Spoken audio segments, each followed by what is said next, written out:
Before we take that break, we've been catching up with a lot of prominent names there from the industry on the backdrop of the Business Leadership Awards 2012. Prashant caught up with the management at Idea, Mr. Himanshu Kampania, MD and CEO at Idea Cellular, with regards to what the industry is facing right now and what's Idea Cellular strategy going ahead. Hear this piece out. Joining us right now is Himanshu Kampania at Idea Cellular Limited. He's with me to take a few questions. Sir, thanks very much for your time. Great to have you with us here. What's going on now, sir, in the industry? I mean, it's been I think a few months since we last spoke when you said that it will be a few months before tariffs start moving up for the industry. Where are we right now? I mean, as things stand. Your first part of the question, what's going on in the industry? I've always said that tailwinds for the telecom sector remains the balancing act against the headwinds which continue to flow for us. On the tailwind side, I've always maintained that it's not only about new technology and about data which is going to arrive, but it's also about voice, and voice continues to be a very strong market. There is still a lot of juice in the voice sector, and that holds the sector afloat. There is obviously a lot of interest in the media on tariffs, and I've said it before, the tariff is a balancing act. It has to be properly balanced against high input costs, not only on account of inflationary pressures, which is diesel, but as well as the pressures on account of regulatory demands on spectrum prices and other tax demands, along with the needs of masses.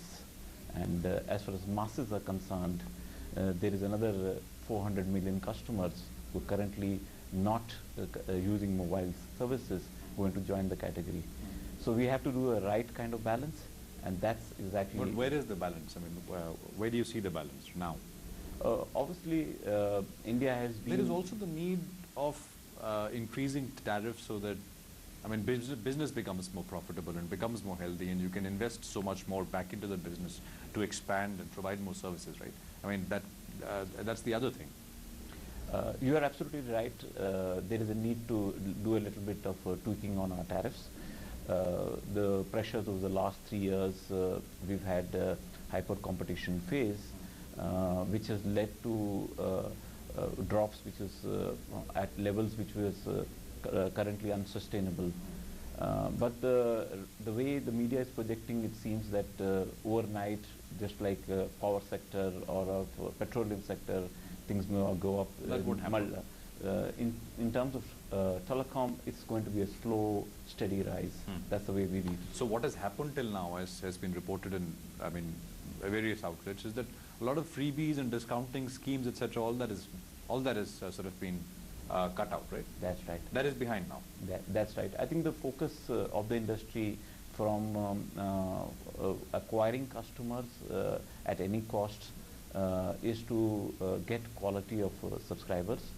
The focus is getting away from multi-SIM, which has been one of the beans of the industry, right. To get out of that and make sure that customer, rather than focusing on acquiring multiple SIMs, is happier staying with an operator and using its services. So obviously, you're right, the investments currently are going in network, in service delivery, in making sure the brand is available, and deep expansion into rural, as well as expanding our data services. That's the current focus. And yes, we need investable profits. We need to raise tariffs, and that balancing act is in the process of happening. But how far away are we from that point? Now that discounting schemes and freebies, etc., are out of the way, the next step is actually increasing headline tariffs. Or am I incorrect in saying that? I think as of now, we have to do that, but who should take the lead is a question that's important. We still have, while we're down from 12 competitors to 7 and 8, we still have a number of operators. In fact, if you to notice the profitability of the sector, not more than 2 operators are making money. So there are a number of operators which are operating at below profit level price lines, and they have to readjust their tariff levels. Then the overall industry will adjust the tariff levels. But can it be the case that the guys who are making money, they go ahead and actually increase tariffs, while there'll always be the 7th or the 8th guy, which actually will continue to operate at losses, offering tariffs which are not sustainable over a period of time, in the hope that it attracts customer? I mean, can we have that situation, or you think that's not possible? We are right. We are not expecting to have equalization of tariff. That is never going to happen. But there is a healthy ratio that we exist. If you to notice some of the operators which are making hefty losses and they are publicly reporting their results, we currently operate at anywhere between 15 to 20 paisa additional realization than them. So which is a sustainable level. We believe that once they bring up their base prices, so does the overall industry base price goes up. Okay. I mean, so in a way what you're saying is you take the hint, or the leaders will take the hint from the guys at the margin who are heavily discounting right now. But I think it's an inevitable process. You can't continue to lose a lot of money and still continue to invest in the market. And it is healthier for the industry that the overall sector makes money. Its debt is extremely high. Its investments are going down. So it is in the interest of the overall industry and so that larger finances come to the industry. The people who are currently being hyper competitive, they also become rational. That's right. Okay, I'm going to ask you that question again. How far do you think that process will take to begin? I mean, it's not going to happen overnight, but how far will... The process has begun, and obviously with the discounts at the channel having been reduced, as well as consumers promotions have been reduced, the process has begun. And we're seeing a little bit of rationalization coming across in all operators. Okay. Are incumbents like you worried about the entry of a large, well-funded player like Reliance into the market? I mean, that might still be very distant and nowhere around the corner, but I mean, does that worry you, or you've already faced enough challenges? Well, bring it on.